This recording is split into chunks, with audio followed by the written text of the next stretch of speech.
ये आप क्या कहेंगे कि कांग्रेस कह रही है कि बिकॉज ऑफ द फैक्ट कि बीजेपी की खुद की ट्रैक रिकॉर्ड इतनी अच्छी नहीं है इकोनॉमी में, इसलिए आप दोबारा एक तरह से भड़काऊ मुद्दे इलेक्शन में ला रहे हैं। जैसे अभी यहाँ पे आपने कन्वर्जन्स की बात की है बार बार छत्तीसगढ़ में, अमित शाह जी खुद कह रहे हैं कि यहाँ भारी पैमाने पे कन्वर्जन्स हो रहे हैं कांग्रेस के सरकार में, बट उसका सबूत कहाँ है रमन सिंह जी? इसका इससे बड़ा और सबूत क्या होता है? बस्तर का सुकमा का एसपी ऑफिशियल लेटर लिखता है कि यदि इस प्रकार के धर्मांतरण को नहीं रोका गया तो डेमोग्राफी चेंज हो रही है सुकमा के और दंतेवाड़ा जिले के। ऐसे बहुत सारे अधिकारियों ने रिटर्न गवर्नमेंट को रिपोर्ट दिया है।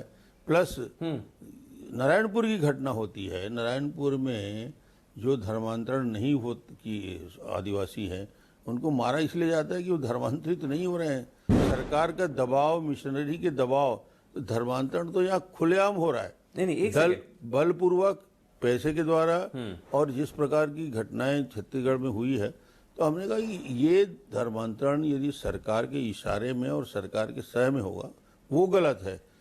वो हो रहा है छत्तीसगढ़। उसमें दो तीन सवाल हैं। एक तो जो अगर इतना बड़ा धर्मांतरण होता तो कहीं ना कहीं वो पॉपुलेशन में रिफ्लेक्ट होता। अभी भी क्रिश्चियंस की पॉपुलेशन देश में, छत्तीसगढ़ में 2%, ज्यादा से ज्यादा 2.2% है। तो कहाँ है उन्हें convert? Where is the proof of convert? आप सरगुजा चले जाएं। नहीं, मैं तो सेंसस मैं बता रहा हूँ आपको। मैं आपको बता देता हूँ धर्मांतरण कहाँ हो रहा है, बता रहा हूँ ना। जसपुर चले जाओ, खूनकरी चल दो, वहाँ के जिलों में चल दो, वहाँ 50% आबादी का हिस्सा कन्वर्टेड हो चुका है। 50% की आबादी धर्मांतरित हो गई। बट रमन सिंह जी, वो आंकड़े तो कुछ और ही बता रहे हैं। वो आदिवासी लिख रहे हैं अभी भी। आदिवासी लिख रहे हैं क्योंकि उनको आदिवासी का लाभ लेना है। उनको नौकरी में यदि वो क्रिश्चियन लिख देंगे तो ओबीसी हो जाएंगे वो। तो ये जो डबल गेम हो रहा है। और यही तो झगड़े की जड़ है कि आप कन्वर्टेड होने के बाद भी अपनी पहचान को छुपा के रखते हो। और इस जो मूल आदिवासियों से जो विवाद हो रहा है, आप अपने आप को बोलिए ना कि मैं कन्वर्ट हो चुका हूं। चलिए, वो अलग है कि अगर आप अपने आइडेंटिटी को बता रहे हैं, नहीं बता रहे हैं। आपका आरोप है कि कन्वर्जन्स फोर्सिबली हो रहे हैं, पैसे से, दबाव से। सरकार के दबाव से। एसपी ने खुले चिट्ठी लिखा है। इससे बड़ा सबूत छत्तीसगढ़ में और क्या मिल सकता है कि एक एसपी परेशान होकर घबरा के सरकार को डीओ लेटर लिखता है। ऐसे बहुत सारे अधिकारी लिखने की हिम्मत नहीं करते, मगर हर जिलों में ये हालत है। कन्वर्जन लेकिन रमन सिंह जी लीगल है, मतलब अंडर द कॉन्स्टिट्यूशन अगर कोई भी अपना धर्म कन्वर्ट करना चाहता है तो उस पर तो कोई आपत्ति नहीं है। नहीं, कोई आपत्ति नहीं है।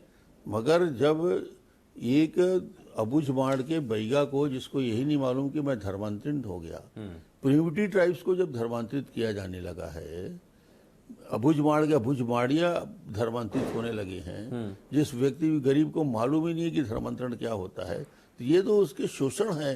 यानी एक तरफ से कल्चर पे इससे बड़ा अटैक और क्या होगा?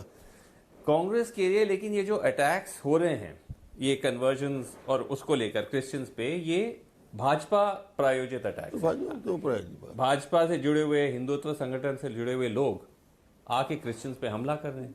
अरे यहाँ जो हमला हुआ है, जो 111 लोग एफआईआर में जो नारायणपुर जेल में है, वो तो सब मिशन के लोग, जो क्रिश्चियन लोग हैं। नहीं, लेकिन जैसे एक आपके एक्स एमएलए जो थे भोजराज नाग, जिन्होंने बहुत सारे स्पीचेस दिए, उन्होंने एक पूरा एक संगठन बनाया, बस्तर में बहुत सारे भाषण दिए भड़काऊ कि क्रिश्चियंस कन्वर्जन कर रहे हैं, उनके अगेंस्ट दिया, फिर वायलेंस हुआ, क्रिश्चियंस अटैक हुए। तो एक तरह से जड़ तो वही था।